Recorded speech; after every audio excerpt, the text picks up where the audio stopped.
लाइए मैडम, हम साफ कर देते हैं। चुप रहो तुम, किसी काम के नहीं रहे। जरा सा भाव क्या दे दिया, सारे काम अधूरे छोड़ रहे हो।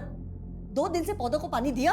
वो मैडम यहाँ पे डेथ हुआ था तो हमने सोचा तो? कि तुमको मालूम है पौधे जब मरते हैं ना तो गाली देते हैं। अब क्या उनकी हाय दिलवाओगे? अरे देख क्या रहो, जाओ ना पानी दो।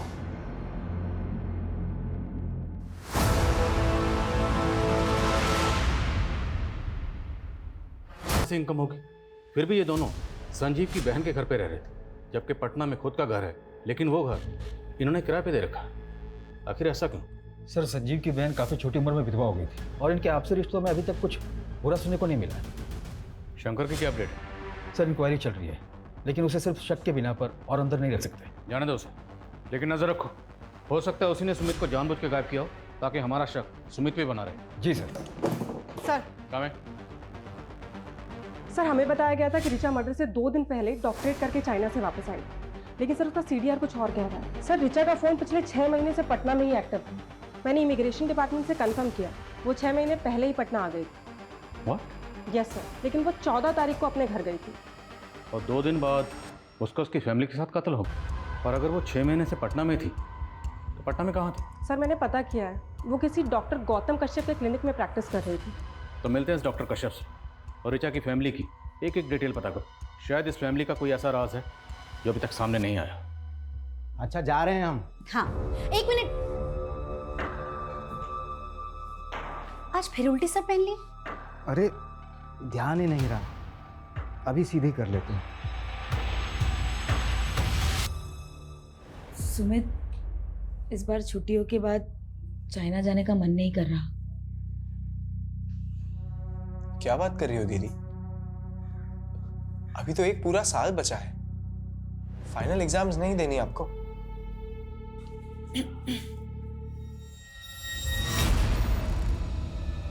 हमको तुम दोनों से जरूरी बात करना है। हाँ माँ, बोलो। तुम दोनों इस पे साइन कर दो। हाँ सर, डॉक्टर ऋचा मिश्रा हमारे अंडर में प्रैक्टिस करती थी। आप बताएं सर, क्या जानना चाहते हैं? डॉक्टर ऋचा मिश्रा का मर्डर हुआ उसके माँ बाप के साथ। क्या? कब हुआ सर? 16 तारीख को। उसे 2 दिन पहले 14 तारीख को वो बॉन्डिंग कॉलोनी में अपने घर पर पहुंची। उसके घर पर फंक्शन था। सबको यही लगा कि वो सीधा चाइना से डॉक्टरेट करके उसी दिन पटना पहुंच गई। सर 1 मिनट सर, आप कह रहे हैं पटना में घर? सर ऋचा ने तो हमें बताया था कि वो मसूरी की रहने वाली है। इवन 13 तारीख को हमसे कह रही थी कि हमें अपने घर मसूरी जाना है। लेकिन सबको तो यही लग रहा था कि वो चाइना से डॉक्टरेट करके आई है। आपके यहाँ कब से प्रैक्टिस कर रही थी? सर यही कोई 6 मंथ से। उसने हमें भी कहा था कि हम चाइना से डॉक्टरेट पढ़ के आए हैं, और उसे अपॉइंट करने से पहले हमने उसकी डिग्री और डॉक्यूमेंट्स भी चेक किए थे। तो आपके पास उस डिग्री और डॉक्यूमेंट की कॉपी तो होगी? जी सर। डॉक्टर ऋचा मिश्रा की सर डिग्री।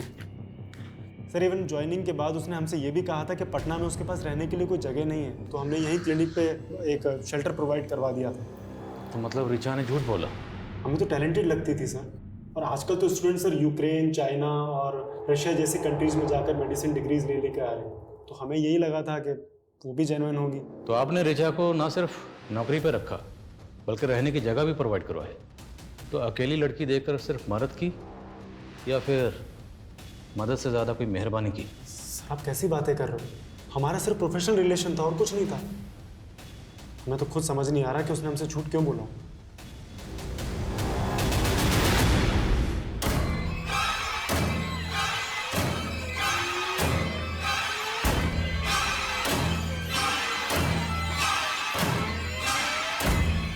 ऋचा और उसके माँ बाप का कत्ल हो गया और 16 तारीख से ऋचा का भाई सुमित गायब है। वो कहाँ गायब है कुछ पता नहीं चल रहा। सर, ऋचा की बुआ के मुताबिक 14 तारीख को सुमित ही ऋचा को एयरपोर्ट से लेकर आया था। तो मुमकिन है कि सुमित जानता होगा कि ऋचा पिछले 6 महीने से पटना में थी। सर, पोस्टमार्टम रिपोर्ट के मुताबिक ये सारे मर्डर उस रात 3 से 6 बजे के बीच में हुए थे और सुमित को आखिरी बार उसके कस्टमर के घर देखा गया था रात को 11 बजे। उसके बाद वो कहाँ गया कोई ट्रेस नहीं मिल रहा। और पोस्टमार्टम रिपोर्ट के मुताबिक मर्डर वेपन क्या रहा होगा? सर, पोस्टमार्टम डॉक्टर का कहना है कि संजीव और सीमा की बॉडी पे जिस तरह के जख्म मिले वो कोई यू शेप का धारदार हथियार होगा। यू शेप धारदार हथियार क्या होगा? सर सर हम रिचा के मूवमेंट चेक कर रहे थे तो एक ट्रैफिक पुलिस से इन्फॉर्मेशन मिली है। 14 तारीख को रिचा और उसके भाई की गाड़ी 2 बाइकर से सर ट्रैफिक पुलिस ने उन दोनों लड़कों का पता लगा लिया था, लेकिन रिचा और उसके भाई ने गवाही देने से मना कर दिया, इसलिए कोई केस ही नहीं बना। वो दोनों लड़के कौन थे?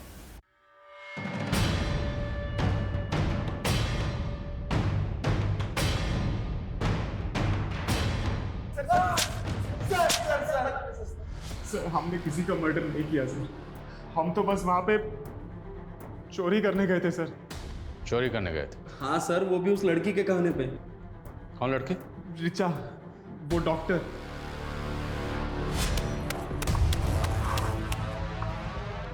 तो वही गाड़ी है ना? हाँ भाई, ये तो वही गाड़ी है। तू यहाँ क्या कर रही है? तुमसे दोस्ती करने आए हैं। दोस्ती?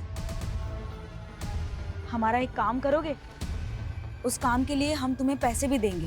सर उसने बोला था कि 16 तारीख की रात को उसके घर पे जाकर सोने और कैश के साथ साथ उसकी डॉक्टर की डिग्री भी चोरी कर लेना।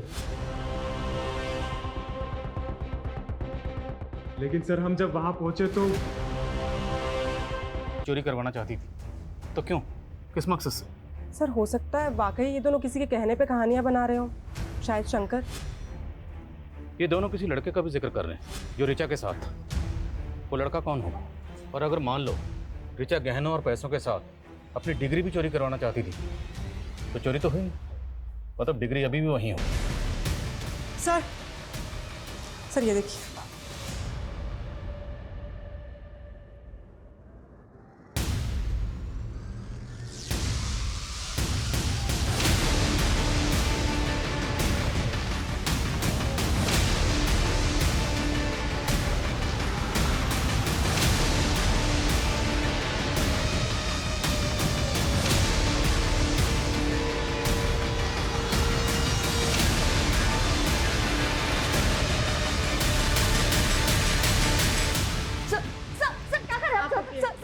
क्या इसके पीछे?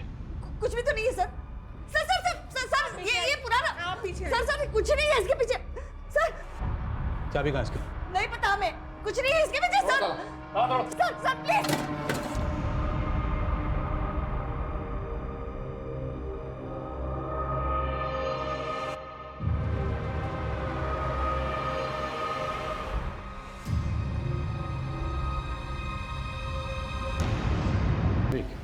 रिचा इस डिग्री को चोरी करवाना चाहती थी, क्यों? ये दोनों लड़के हमें घुमा तो नहीं रहे? सर इन लड़कों से उस लड़के का स्केच बनवाते हैं, हो सकता है कि इस कहानी का कनेक्शन उस लड़के से जुड़ा हो।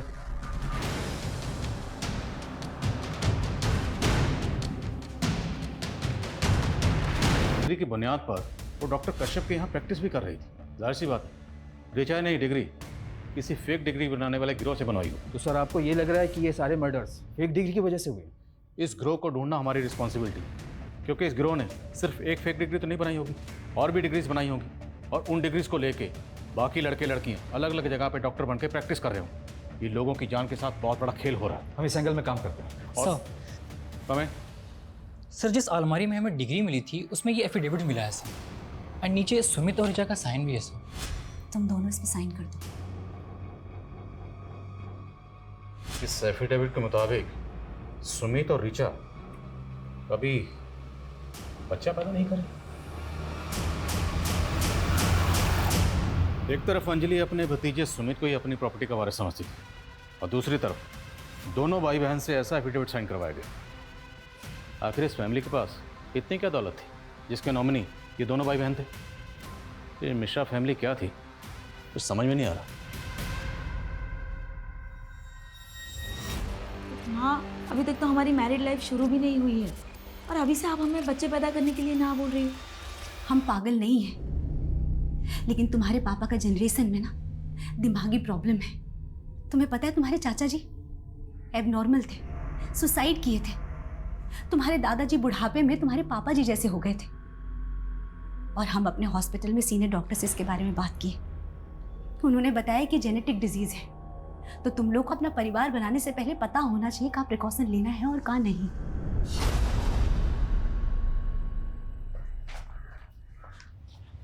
सर जय और प्रदीप ने इस लड़के की स्केच बनवाई है जो कि उस रिचा के साथ। सर मैंने ऋचा के CDR को भी चेक किया, उसमें एक नितिन नाम के लड़के का नंबर मिला। सर ये नितिन की फोटो है और ये स्केच, दोनों मैच कर रही है। जय और प्रदीप ने भी कंफर्म किया कि यही वो लड़का था जो कि उस दिन ऋचा के साथ था। सर हमने ऋचा को पहले ही कहा था कि उन लड़कों से ऊटपटांग काम ना करवाए, पर उसने एक नहीं सुनी। और सर सच बताए तो हम उसके साथ जाना भी नहीं चाहते थे, पर उन लड़कों से उसे अकेले बात करने में बहुत डर लग रहा था, इसलिए हमें जाना पड़ा। तो जानता था ना कि ऋचा ने उन दोनों को, प्रदीप और जय को, घर पे बुलाया था? सर सच बता रहे हैं, हम कुछ नहीं जानते। तुझे पता था ना कि ऋचा चाइना से पटना वापस आ गई, उसने फेक डिग्री बनवाई। कहाँ से बनवाई थी? तूने मदद की थी? नहीं सर, हम तो पहले से ऋचा के इस कदम के खिलाफ थे, पर वो बहुत प्रेशर में आ गई थी क्योंकि वो फेल हो गई थी। नितिन, हम तो डॉक्टर बनना ही नहीं चाहते थे, हम तो सिंगर बनना चाहते थे। लेकिन हमारे पेरेंट्स, जब से हमने होश संभाला ना, कूट कूट के दिमाग में भर दिया कि हमें सिर्फ डॉक्टर बनना है।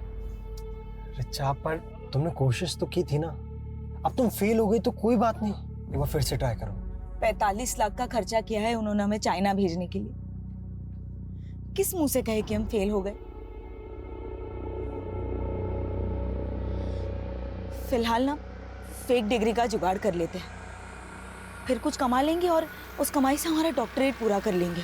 सर ऋचा ने अपने फैमिली प्रेशर में आके कभी कोई सही डिसीजन लिया ही नहीं। उसे तो हमेशा यही डर लगा रहता था कि गलती से अगर उसकी फेक डिग्री पकड़ी गई तो उल्टा और फंस जाएगी, इसलिए वो उसे चोरी करवा के टेंशन फ्री होना चाहती थी।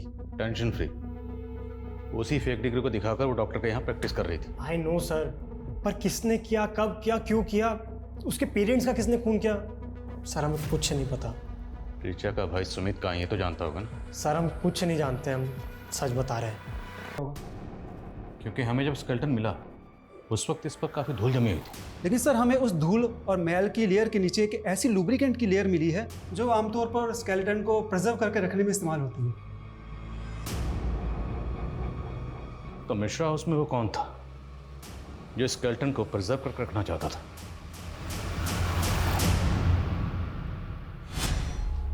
रिपोर्ट यहाँ रख रहे हैं। आगे आप लोग, क्या कहा डॉक्टर ने? लड़का है ना?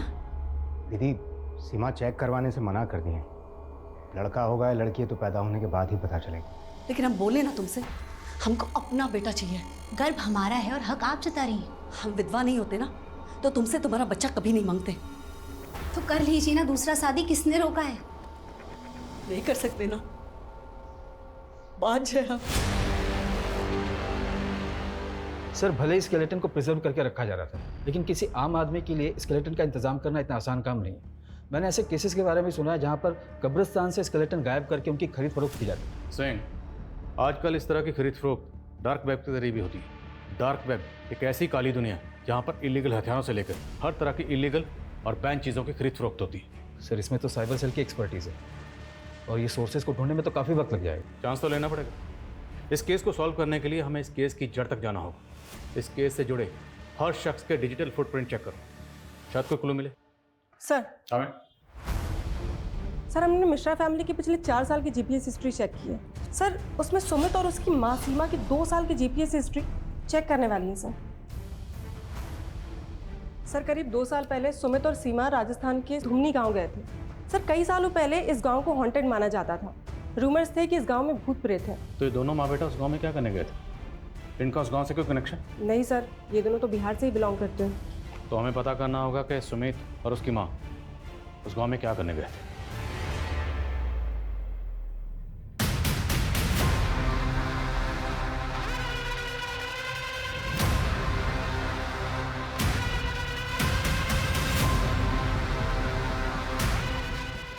सर ये सरपंच की माँ है। सीमा और सुमित को इन्होंने आइडेंटिफाई किया।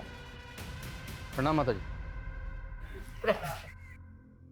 सब मारे को अच्छे से याद है। वो छोरा और उसकी माँ यहाँ मारे को मिलने आए थे। माँ जी, गोमांती और लोमानी कहाँ रहते हैं बता पाएंगी क्या?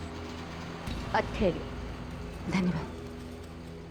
गोमंती और लामनी? हाँ साहब, वही गोमंती और लामनी जिनका भूत 50 साल से फिर रहे हैं। बड़ी अच्छी बेटा थी बेचारी माँ बेटी की, जादूगरनी वैद्य जो कह लो। लेकिन गांव वालों को लगता था कि गोमंती काला जादू करती थी और फिर गांव में कुछ लोगों ने उनको मार दिया और उनकी आत्मा भटक गई। सर 50 साल पुरानी माँ बेटी की मर्डर की कहानी जो कि काला जादू करते थे। भला सुमित और उसकी माँ इस कहानी को इतने डिटेल में जानने के लिए इंटरेस्टेड क्यों होंगे? अगर देखा जाए तो इंटरनेट पे इस घटना के बारे में पूरी जानकारी होगी, फिर भी सुमित और उसकी माँ इस घटना के बारे में जानने के लिए पर्सनली इस गांव में आए और 2 साल बाद सुमित की माँ सीमा, उसके फादर संजीव और बहन ऋचा का मर्डर हो गया, और वो भी इतने ब्रूटल तरीके से। सर इस क्राइम का ना ही कोई मोटिव समझ में आ रहा है और ना ही ये कि ये किया किसने। आई थिंक वो शायद इसलिए क्योंकि अभी तक हम इस केस को रेगुलर तरीके से इन्वेस्टिगेट करते आ रहे हैं। क्यों ना हमें इस केस को देखने का नजरिया बदलें? नजरिया बदलेंगे तो तहकीकात बदलेगी।